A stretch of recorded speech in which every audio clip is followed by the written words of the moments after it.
நம்ம Ashwin sweets and snacks export பண்றதுக்கு 7373041434 மற்றும் www.ashwinsweets.com கான்டாக்ட் பண்ணுங்க.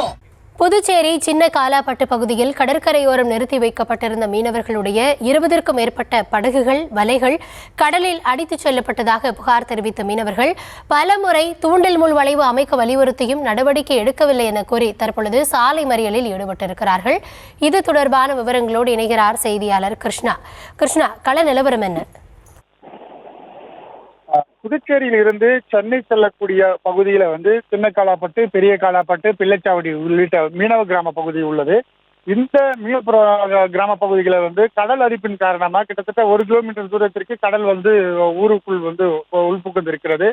இதன் காரணமாக இந்த மீனவர்களுடைய படகுகள் பாதுகாக்க முடியாத சூழலானது ஏற்பட்டிருக்கிறது. இதற்காக தூண்டில் முள் வளைவு அமைக்க வேண்டும் என அரசுக்கு பலமுறை கோரிக்கை வைத்திருக்கிறார்கள். இதன் காரணமாக பெரிய காலாப்பட்டு, பிள்ளைச்சாவடி பகுதியில் தூண்டில் முள் வளைவானது கொட்டப்பட்டிருக்கிறது. சின்ன காலாப்பட்டு பகுதியிலும் தற்போது இந்த பணிகள் தொடங்கி இருக்கிறார்கள். ஆனால் தொடர்ந்து இந்த மழை பெய்து வருவதன் காரணமாக இந்த கடல் சீற்றமானது இங்கு அதிகரித்திருக்கிறது. இந்த டிப்பா புயல் காரணமாக கடல் சந்திலிப்புடன் இருந்தது காரணமாக இந்த படகுகள் இருக்கும் பகுதியில இந்த மண்ணரிப்பு ஏற்பட்டிருக்கிறது. தொடர்ந்து நேற்று மழை பெய்ததன் காரணமாக அந்த சின்ன காலாப்பட்டு பகுதியில் இருக்கக்கூடிய படகுகள் நிறுத்தும் பகுதிக்கு ஓரமாக இந்த ஓடை ஒன்று இருக்கிறது. அந்த ஓடையில வெள்ளப்பெருக்கு ஏற்பட்டிருக்கிறது. அந்த வெள்ளப்பெருக்கில் ஏற்பட்டதன் காரணமாக 20க்கும் மேற்பட்ட படகுகள் அடித்து செல்லப்பட்டிருக்கிறது. இதில் 6 படகுகள் கடலில் மூழ்கி இருக்கிறது. அது கண்டுபிடிக்க முடியாது என சூழலானது மீனவர்கள் தெரிவித்திருக்கிறார்கள்.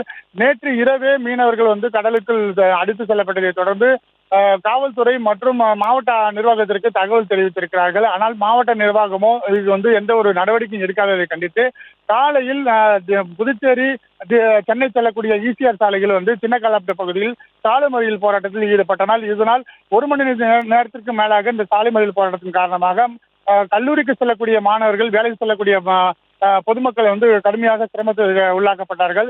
2 மணி நேரத்துக்கு பிறகு காவல்துறை பேச்சுவார்த்தை நடத்தினார்கள். ஆனால் அவர்கள் அரசு நிர்வாகம் சார்பில் பேச்சுவார்த்தை நடத்தினால்தான் இந்த போராட்டத்தை கைவிடுவோம் என அவர்கள் தொடர்ந்து இந்த போராட்டத்தில் ஈடுபடுத்தின் காரணமாக இந்த தொகுதியின் சட்டமன்ற உறுப்பினர் கல்யாண சுந்தரம் நேரில் வருகின்ற 8ஆம் தேதி இதற்கான பூமி பூஜையானது நடைபெற உள்ளது. 28 கோடி ரூபாய் செலவில் இதுக்கான மேம்பாடு பணிகள் நடைபெற உள்ளது. உடனடியாக போராட்டத்தை கைவிடுங்கள் என்றும் அவர் தெரிவித்ததை தொடர்ந்து போராட்டக்காரர்கள் அந்த சாலை மறியல் போராட்டத்தை கைவிட்டு மீண்டும் இந்த கடல் ஓரம் இருக்கக்கூடிய பகுதியில் ஆய்வு மேற்கொண்டு வருகின்றனர். மீனவர்கள் படகுகள் அடித்து செல்லப்பட்டதை உடனடியாக நிவாரணம் வழங்க வேண்டும், உடனடியாக இதுக்கு பாதுகாப்பு ஏற்பாடுகள் செய்ய வேண்டும் எனவும் கோரிக்கை வைத்திருக்கிறார்கள். விரிவான விவரங்களுக்கு நன்றி கிருஷ்ணா. நம்ம Ashwin sweets and snacks export பண்றதுக்கு 7373041434 மற்றும் www.ashwinsweets.com கான்டாக்ட் பண்ணுங்க.